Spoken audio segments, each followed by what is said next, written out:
वो जो रात को एंकर आते हैं और आपको नेशनलिज्म का आधा पाठ पढ़ाते हैं, उनकी निगाह से मत देखिए। वो आपको इस देश की हकीकत से काट कर ले जा रहे हैं, एक ऐसे देश की दुनिया में जो है ही नहीं। हमारा मुल्क सबसे खूबसूरत मुल्कों में से एक है।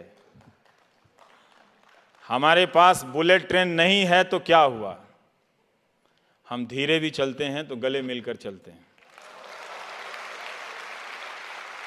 हमें जल्दी जल्दी में एक दूसरे को छोड़कर आगे नहीं बढ़ना। वो जो चिंता है कि सारी ट्रेन अच्छी हो जाए, वो बुलेट ट्रेन के खिलाफ चिंता नहीं है। वो चिंता ये है कि पहले सबका भला हो जाए ना, तो फिर कुछ लोगों के लिए कुछ ले आना। तो उन्होंने बुलेट ट्रेन का विरोध करने वालों को भी देशद्रोही बता दिया। 15,000 का टिकट खरीद के, जापान में लोग चलते हैं ओसाका से टोक्यो के बीच में 15,000 का टिकट खरीद के। तो ये आप ध्यान में रखिएगा कि इमेज झोंका जा रहा है। कॉरपोरेट हमारा बड़ा कमाल का है, उसने पहले मीडिया को नेताओं के यहाँ पहुँचाया, नेताओं ने मीडिया को अपने पास रख लिया। अब कॉरपोरेट मीडिया तो खरीद लेता है, कई तरह के चैनल, लेकिन बोल वो भी नहीं पा रहा है बेचारा। जीएसटी से परेशान है, उसका धंधा चौपट है, बैंकों के खून निकल रहे हैं, बह रहे हैं, वो घाटे में दबे जा रहे हैं, मरे जा रहे हैं, कोई बोल नहीं रहा है। क्या बात है भाई, तुम भी डर गए? तुम तो बड़े बड़े चैनल खरीद लेते हो। किस लिए खरीदते हो? डरने के लिए? हमने डर में इतना निवेश नहीं देखा। जब डर प्रॉफिटेबल हो जाए तो जनता को सतर्क हो जाना चाहिए, क्योंकि इसमें उसका घाटा है, फायदा 2-4 लोगों का होता है। तो वो डर को प्रॉफिटेबल बिजनेस बना रहे हैं। और यही हो रहा है कि ना कॉरपोरेट बोल पा रहा है, ना जनता की आवाज पहुंच रही है, और लोग सड़कों पर अपने सवालों को लेकर खड़े हैं। शिक्षा मित्र रोज फोन करते हैं कि हम 1.25 लाख की संख्या में हैं, हमारी आवाज कोई नहीं उठाता है। रोज रोते हैं बेचारे। और अब तो सुनने को आ रहा है कि मुझे ही चलता करने का इंतजाम कर लिया गया है। अभी व्हाट्सएप पे आया कि मैं फोन कर रहा हूं कि बरखा मैम मेरे लिए कोई नौकरी है। ये हंसने की बात नहीं है।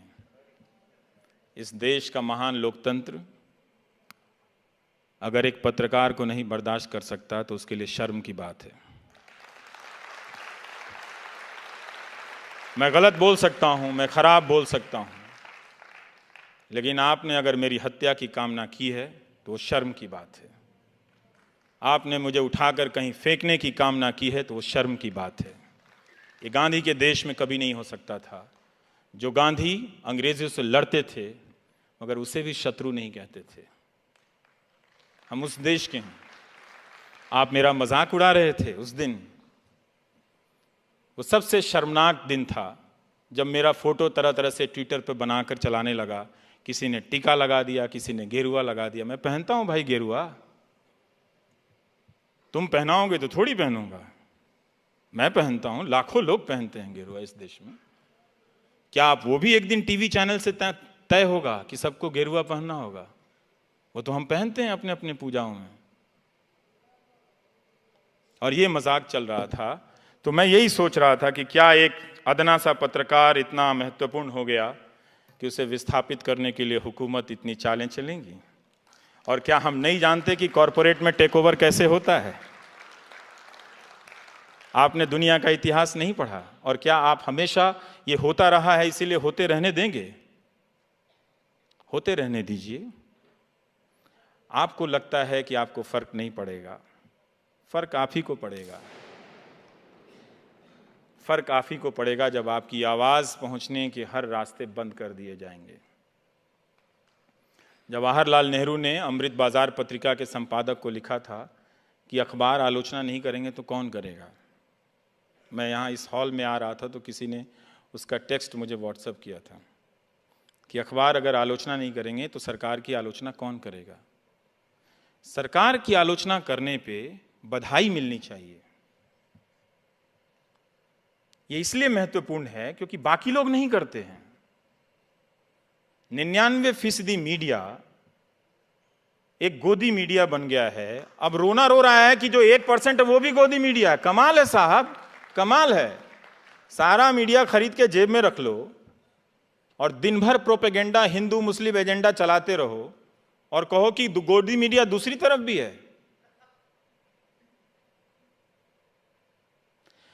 तो नए नए तर्क गढ़े जा रहे हैं, आपकी आंखों में इमेज झोंके जा रहे हैं।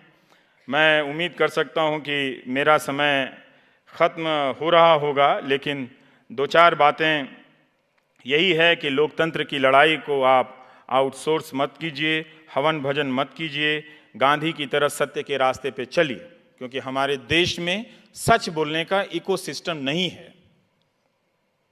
इसे हमें स्वीकार कर लेना चाहिए और इस इकोसिस्टम को हमने नहीं बनने दिया है। जो भी जरा सा चलता है हम उसे पागल घोषित कर देते हैं। जो ईमानदार होता है, कोई कलेक्टर आ गया, वो ऑनेस्टी से काम करता है, उसी के रिश्तेदार बोलेंगे पागल हो गया। ये दुनिया बदल देगा क्या? अब तक आप झूठ के साथ खड़े रहे हैं, कुछ साल तक सच के साथ खड़े होने का प्रयास तो कीजिए, हो जाएगा। वो राजा हरिश्चंद्र की जो कहानी सुनाई जाती है कि वो बर्बाद हो गए, बने थे सत्यवादी चलने, पूरा परिवार तहस नहस हो गया, अंत में उनके पास कुछ भी नहीं बचा। ये कहानी इस देश में सुनाई जाती है राजा हरिश्चंद्र के लिए की। पता है क्यों? क्योंकि आप हमेशा डरे रहे हैं। और ये कहानी कौन सुनाता है पता है? जो पावर में होता है। गांधी ने ठीक इसका उल्टा किया। गांधी ने सत्य के साथ प्रयोग किया और खुद प्रयोग किया, लेकिन उस सत्य को अधिकांश जनता का हथियार बना दिया। ये लो सत्य। आज सीबीआई और जेल के डर से हमारा अपोजिशन भी नहीं बोलता, और गांधी ने उस सत्य के दम पे लाखों लोगों को, अंग्रेजों की जो डर का सबसे बड़ा कारखाना था, अंग्रेजों का फैक्ट्री थी डर की, जेल, उसमें ले आकर भर दिया। गांधी ने कहा अपने भीतर जेल जाओ और अपने भीतर के डर से आज़ाद हो जाओ। इनके पास टैंक है, तोप है, अफसर हैं, कानून है, सेलुलर जेल है, सब है, लेकिन जिस दिन तुम जेल जाने के डर से आज़ाद हो जाओगे, बाकी आज़ादी मिल जाएगी। ये गांधी का सत्य था। गांधी ने इसी सत्य के लिए अपनी जिंदगी दी। वो कहते थे कि सत्य की खोज में क्रोध, स्वार्थ, घृणा आदि विकार स्वभावतः छूटते जाते हैं, अन्यथा सत्य की प्राप्ति असंभव ही हो जाए। सत्य की खोज में सफलता प्राप्त होने पर मनुष्य में प्रेम और घृणा, सुख और दुख आदि के द्वंद्वों से पूर्णतः मुक्त हो जाता है मनुष्य। और वो अपना पैमाना गांधी बनाते रहते हैं। आप देखेंगे कि गांधी अंतिम तक प्रयोग कर रहे हैं। वो हारते हैं। वो अपनी अहिंसा, जब भारत आज़ाद होता है तो जिस अहिंसा को लेकर वो 30 साल तक प्रयोग करते हैं, वो बिखर जाती है। एक किताब है सुधीर चंद्र की, गांधी एक असंभव संभावना। आप पढ़िएगा कि गांधी आखिरी वक्त में फिर अकेले खुद को जुटाते हैं। वो चाहते थे 125 साल जीना, लेकिन बाद में उनके जीने की इच्छा समाप्त होने लगती है और वो नोआखली चल देते हैं। तो जैसे आज ट्रोल होता है, वैसे ही तब होता था कि बापू आप पहले बिहार क्यों नहीं जाते हैं, बापू आप कलकत्ता में क्यों नहीं रुकते, आप हिंदुओं के यहाँ क्यों नहीं रुकते, आप मुसलमानों के यहाँ क्यों नहीं रुकते। तो दोनों तरफ के जो सांप्रदायिक लोग थे वो गांधी जी का ट्रोल करते हैं। लेकिन गांधी क्या करते हैं उस ट्रोल के बाद? कई बार हम लोग ट्रोल से डर जाते हैं, तो मैं बताना चाहता हूं कि गांधी क्या करते हैं। गांधी उस वक्त एक बात बताते हैं कि हिंदू मुसलमान दोनों हैवान बने हुए हैं, क्या इसमें से निकलने का कोई रास्ता नहीं है? रास्ता तो है, दोनों में से एक जानवर ना बने। जो निखिल डे कह रहे थे, आखिरी बात जो उनकी थी, उस बात को समझिए, दोनों में से एक जानवर ना बने। यही इसमें से निकलने का सीधा रास्ता है, ये गांधी ने कहा था। और वो पहचानते थे।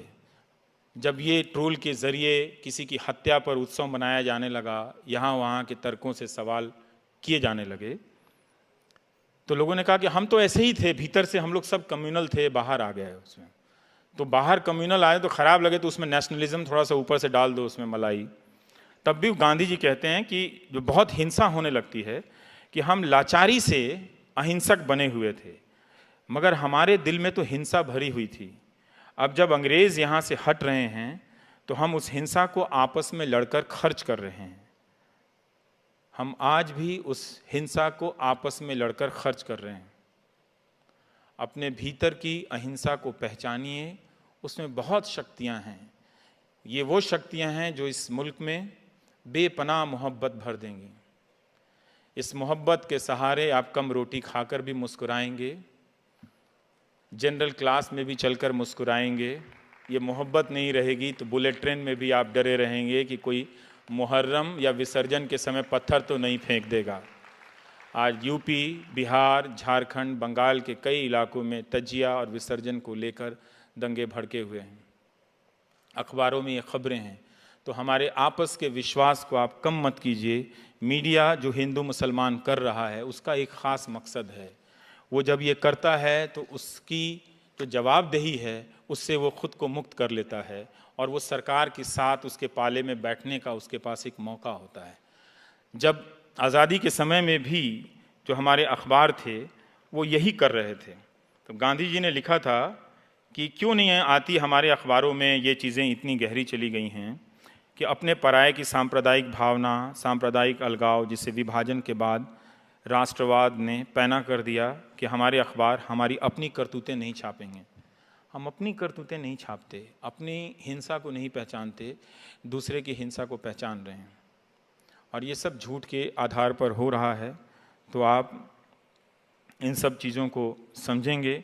हम जिस मीडियम से आते हैं उस मीडियम में घुन लग गया है, तरह तरह के तर्क ढूंढ रहे हैं, उससे कोई फ़ायदा नहीं है, उससे कोई फ़ायदा नहीं है।